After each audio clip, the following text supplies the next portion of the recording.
ಪರಿಶುದ್ಧನಾಗಿರುವಂಥ ಯೇಸುವೆ, ನಿನ್ನ ನಾಮಕ್ಕೆ ಸ್ತೋತ್ರ. ಈ ಸಮಯಕ್ಕಾಗಿ ಸ್ತೋತ್ರ ದೇವ. ಹೌದು ಕರ್ತನೆ, ಅನೇಕ ಹಾಸ್ಪಿಟ್ಲ್ಗಳಲ್ಲಿ ಇರತಕ್ಕಂಥ ಮಕ್ಕಳಿಗಾಗಿ ನಾನು ನಿನ್ನ ಮುಂದೆ ಬರುತ್ತೇನೆ ಸ್ವಾಮಿ. ಅಪ್ಪ, ಅವ್ರಿಗೆ ನೀನು ಯಾರೆಂದು ಗೊತ್ತಿದೆ, ಆದರೆ ನಿನ್ನ ಮುಂದೆ ಬರುವುದಕ್ಕೂ ಅವರಿಗೆ ಸಮಯವಿಲ್ಲ ಸ್ವಾಮಿ. ಅವರಿಗೋಸ್ಕರ ನಾವು ನಿನ್ನಲ್ಲಿ ಬೇಡುತ್ತೇವೆ.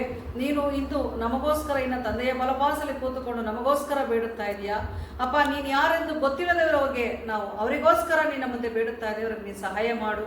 ಈ ದಿನದಲ್ಲಿ ಹಾರ್ಟ್ ಆಪರೇಷನ್ ಆಗಿರತಕ್ಕಂಥ ಮಕ್ಕಳಿಗೆ ಅಯ್ಯ, ಅನೇಕರಿಗೆ ಸ್ವಾಮಿ ಹಣವಿಲ್ಲದೆ ತೆಳ್ಳೆ ಹಾಕಿದ್ದಾರೆ, ಹಣವಿದ್ದು ಒಳ್ಳೆ ಆಪರೇಷನ್ ಮಾಡಿದ್ದಾರೆ, ಒಳ್ಳೆ ಸಕ್ಸಸ್ ಆಗಿದೆ. ಆ ವೈದ್ಯರಿಗೂ ನೀನು ಜ್ಞಾನ ಕೊಟ್ಟು ಅಪ್ಪ, ಮಾಡಿದಂಥ ವೈದ್ಯರಿಗೂ ಜ್ಞಾನ ಕೊಟ್ಟು ಆ ಮಾಡಿದಂಥ ಆ ಮಕ್ಕಳಿಗೂ ಅಪ್ಪ, ಹೆಣ್ಣು ಮಕ್ಕಳಾಗಿರಲಿ ಗಂಡು ಮಕ್ಕಳಾಗಿರಲಿ ಅಪ್ಪ, ಹೌದು, ಆ ಮಕ್ಕಳಿಗೆ ನೀನು ಕರ್ತ ಒಳ್ಳೆ ರೀತಿ ಆಪರೇಷನ್ ಮಾಡಿಸಿದ್ಯಾ, ಅವ್ರಿಗೆ ಆರೋಗ್ಯ ಕೊಟ್ಟಿದ್ಯಾ ಎಂದು ನಾವು ನಂಬುತ್ತೇವೆ ಸ್ವಾಮಿ. ಯೇಸುವೆ, ನಿನ್ನಲ್ಲಿ ಬೇಡುವಾಗ ನೀನು ಸಹಾಯ ಮಾಡಿದ್ಯಾ ಎಂದು ನಾನು ನಂಬುತ್ತೇನೆ. ಮನುಷ್ಯರ ಮುಖಾಂತರ ನೀನು ಸಹಾಯ ಮಾಡುವ ದೇವನಪ್ಪ.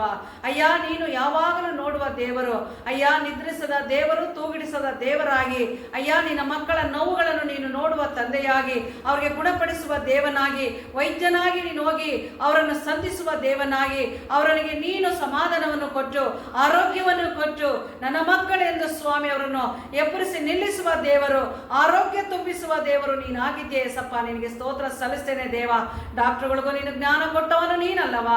ಆ ಮಕ್ಕಳಿಗೆ ಜ್ಞಾನ ಕೊಟ್ಟು ಜ್ಞಾನ ತುಂಬಿ ಈ ರೀತಿಯಾಗಿ ಅಂಗಗಳಲ್ಲಿ ಏನು ನೋವಿದೆಯೋ ಅದನ್ನು ಕಂಡುಹಿಡಿದಕ್ಕೂ ಅದಕ್ಕೆ ಮೆಡಿಸಿನ್ ಕೊಡುವುದಕ್ಕೂ ನೀನು ತಾನೇ ಅವರಿಗೆ ಜ್ಞಾನ ತುಂಬಿದ ದೇವನಾಗಿದೆಯಾ ಸ್ವಾಮಿ. ನಿನಗೆ ಸ್ತೋತ್ರವಾಗಲಿ.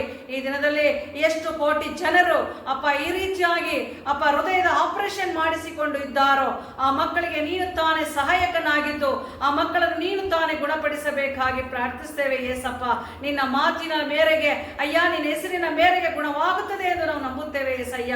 ಅದಕ್ಕಾಗಿ ಆ ಮಕ್ಕಳು ಹೆಸರು ಗೊತ್ತಿಲ್ಲ, ಜಾತಿ ಗೊತ್ತಿಲ್ಲ ಅಯ್ಯ, ಊರು ಗೊತ್ತಿಲ್ಲ, ದೇಶಗಳಲ್ಲಿ ಇಡೀ ದೇಶಗಳಲ್ಲಿ ಹಾಸ್ಪಿಟ್ಲ್ಗಳಲ್ಲಿ ಯಾವ್ಯಾವ ಹಾಸ್ಪಿಟ್ಲ್ಗಳಲ್ಲಿ ಎಲ್ಲೆಲ್ಲಿ ಯಾವ್ಯಾವ ನೋವುಗಳಲ್ಲಿ ಅಯ್ಯ ಇದ್ದಾರೋ, ಈ ಹೃದಯದ ನೋವಿನಲ್ಲಿ ಈ ಹೃದಯದ ಬಡಿತದಲ್ಲಿದ್ದಾರೋ ಆ ಜೀವ ಕೊಟ್ಟವನು ನೀನು, ಆ ಸ್ವಾಸ್ಥ್ಯ ಕೊಟ್ಟವನು ನೀನು, ಆ ಸ್ವಾಸ್ಥ್ಯವನ್ನು ಕೊಟ್ಟವನು ನೀನಾಗಿರುವಾಗ ಆ ಸ್ವಾಸ್ಥ್ಯವನ್ನು ಗುಣಪಡಿಸುವ ದೇವರು ನೀನೇ ಆಗಿರಬೇಕು ಏಸಯ್ಯ. ನಿನ್ನ ಕೈಲಿ ಮಾತ್ರ ಸಾಧ್ಯ ಪ್ರಭುವೆ. ಅದಕ್ಕಾಗಿ ನಿನಗೆ ಸ್ತೋತ್ರವಾಗಲಿ. ಈ ಸಮಯಕ್ಕಾಗಿ ನಿನಗೆ ಸ್ತೋತ್ರವಾಗಲಿ. ಇದುವರೆಗೂ ನಡೆಸಿದ್ದೇನೆ, ಮುಂದಕ್ಕೂ ನಡೆಸು ಪ್ರಭುವೆ. ನಿನ್ನ ಕೈಲಿ ಎಲ್ಲವೂ ಸಾಧ್ಯ ಏಸವಾದಕ್ಕಾಗಿ ಸ್ತೋತ್ರ ಅಯ್ಯ. ಅನೇಕರು ಈ ವಿಷಯದಲ್ಲಿ ಯಾರು ನೋಡುತ್ತಾರೋ ಪ್ರಭುವೆ, ಯಾರು ಕೇಳುತ್ತಾರೋ ಪ್ರಭುವೆ, ಅವರಿಗೆ ನೀನು ಗುಣಪಡಿಸಿದ್ಯಾ ಎಂದು ನಾನು ನಂಬುತ್ತೇನೆ. ಅನೇಕರಿಗೆ ನೀನು ನಿನ್ನ ಯೇಸು ಕ್ರಿಸ್ತನ ಹೆಸರಿನಲ್ಲಿ ಅದು ಗುಣವಾಗಿದೆ. ಹೌದು, ಅನೇಕರು ನನಗಾಗಿ ಪ್ರಾರ್ಥನೆ ಮಾಡುತ್ತಾರೆ ಎಂದು ಯಾರು ನಿನ್ನ ಮೇಲೆ ನಂಬಿಕೆ ಇಟ್ಟಿದ್ದಾರೋ ಅವರಿಗೆ ಅದು ಗುಣವಾಗಿದೆ ಎಂದು ನಾನು ನಂಬಿದ ಹಾಗೆ ಅವರು ಸುಧಾ ಅವ್ರ ಹೃದಯಗಳಲ್ಲಿ ನಂಬುವ ಹಾಗೆ ಅಯ್ಯ, ನಿನ್ನ ಸಾಕ್ಷೀಕರಿಸುವ ಮಕ್ಕಳಾಗಿ ಅವರ ಹೆಸರುಗಳನ್ನು ನಿನ್ನ ಜೀವವಾದ ಪಟ್ಟಿಯಲ್ಲಿ ಬರೆದು ಸ್ವಾಮಿ ಆ ಮಕ್ಕಳನ್ನು ನೀನು ಗುಣಪಡಿಸುವ ದೇವನಾಗಿರು. ಪರಲೋಕದಿಂದ ನೋಡುವ ದೇವನು ಅಯ್ಯ, ನೀನು ದೃಷ್ಟಿಸುವ ದೇವನು ನೀನಾಗಿದ್ಯಾ ಸ್ವಾಮಿ. ನಿನಗೆ ಸ್ತೋತ್ರ ಸ್ವಾಮಿ. ಈ ಸಮಯದಲ್ಲಿ ಕೊಟ್ಟಂತ ಈ ಸಮಯಕ್ಕಾಗಿ ನಿನಗೆ ಸ್ತೋತ್ರ. ಅನೇಕರಿಗಾಗಿ ಪ್ರಾರ್ಥನೆ ಮಾಡುವಂತ ಈ ಸಮಯದಲ್ಲಿ ನೀನು ನನ್ನ ಕೂಡ ಇದ್ದು ನನ್ನ ಪ್ರಾರ್ಥನೆಯನ್ನು ಕೇಳಿದ್ಯಾ ಎಂದು ನಾನು ನಂಬುತ್ತೇನೆ ಏಸಪ್ಪ. ಅಪ್ಪ, ಈ ಚಿಕ್ಕ ಪ್ರಾರ್ಥನೆಯನ್ನು ಯೇಸು ಕ್ರಿಸ್ತನ ಅತ್ಯಂತ ಉನ್ನತ ನಾಮದಲ್ಲಿ ಅಯ್ಯ ಬೇಡಿ ಹೊಂದಿದ್ದೆ ನಮ್ಮ ಜೀವವುಳ್ಳ ತಂದೆಯೇ. ಆಮೇನ್.